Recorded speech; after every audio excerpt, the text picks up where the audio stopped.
আসসালামু আলাইকুম। সবাইকে স্বাগতম। আজকে আপনাদের সাথে শেয়ার করব গাজরের হালুয়া। চলুন শুরু করা যাক। প্রথমে আমি নিব ২ টেবিল চামচ ঘি। এরপরে যদি আরও প্রয়োজন হয় তাহলে আবার নিব। এটা একদমই আমার নিজের মতো করে তৈরি করা।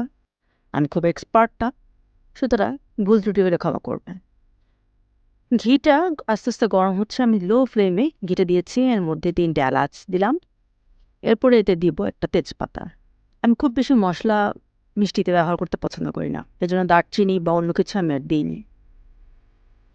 আস্তে আস্তে ঘিটা গরম হয়ে গেছে।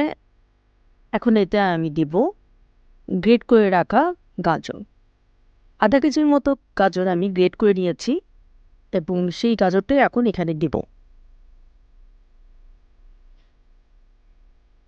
গাজরগুলো ফ্রেশ গ্রেট করা ছিল, তাই ভিতরে পানি আছে এখনও।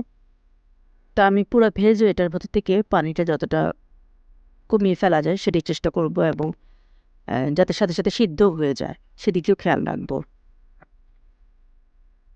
২ চামচ ঘি দিলাম এতে। পুরো জিনিসটা ভাজতে থাকবো, লো ফ্লেমে ভাজবো যাতে পুড়ে না যায়। এবং আস্তে আস্তে ভাজতে ভাজতে যে গাজরটা সিদ্ধ হয়ে যাবে।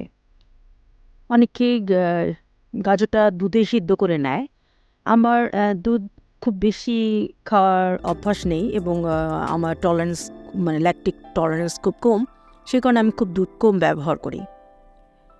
এটাকে আমি পানি দিয়েই সিদ্ধ করব। এটার ভিতরে যা পানি আছে সেটা দিয়ে এবং অল্প একটু হয়তো পানি দিতে পারি এটাতে। আপনারা চাইলে পুরোটাই দুধে সিদ্ধ করে নিতে পারেন। এখন এটাকে খুব ভালো করে ভেজে নিব। আস্তে আস্তে আস্তে আস্তে ভেজে নিতে হবে। খুব বেশি ফ্লেম দেওয়া যাবে না, তাহলে পুড়ে যাবে এবং রং নষ্ট হয়ে যাবে।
এবং আমি অল্প অল্প করে প্রতিদিন খাই, সে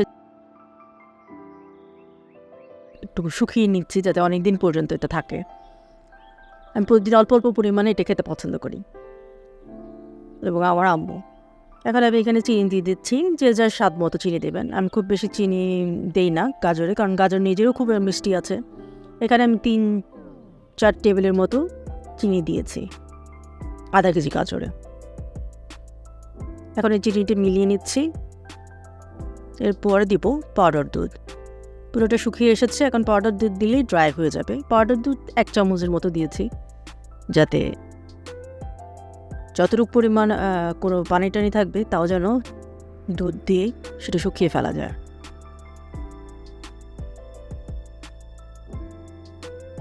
গাজর হালুয়াটা এখন রেডি। এখন এখানে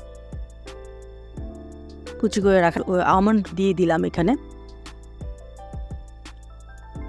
সবাইকে অসংখ্য ধন্যবাদ ভিডিওটি দেখার জন্য। ভালো থাকবেন।